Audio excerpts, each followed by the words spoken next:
Now we can proceed to load the braille paper onto the printer.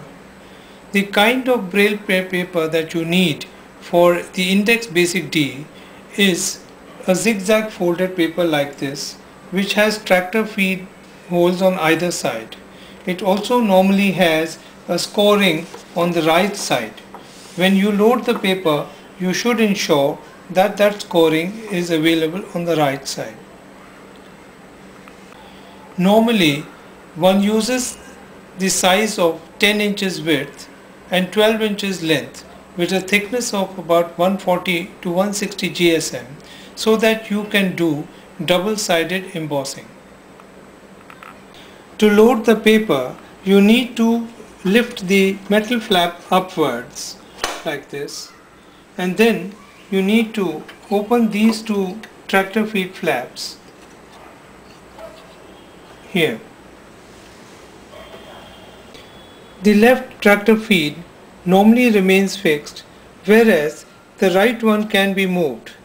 To adjust it according to the width of the paper, you need to lift this lever upwards to loosen the right tractor feed, and one can therefore move it left to right to adjust the paper size. Now let's load the paper onto the tractor feed. Please ensure that the first hole of the tractor feed of the paper is kept in place of the first sprocket on top, like this.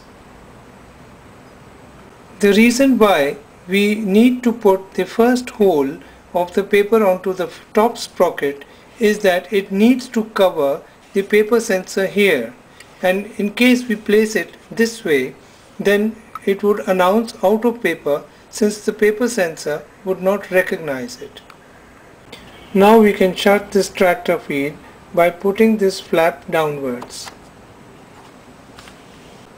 Now you adjust the right tractor feed to match with the size of the paper so that the top hole falls also into the top sprocket.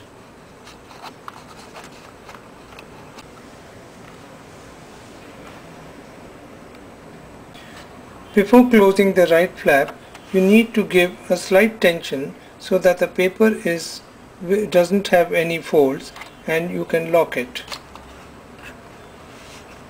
And then put the lever down.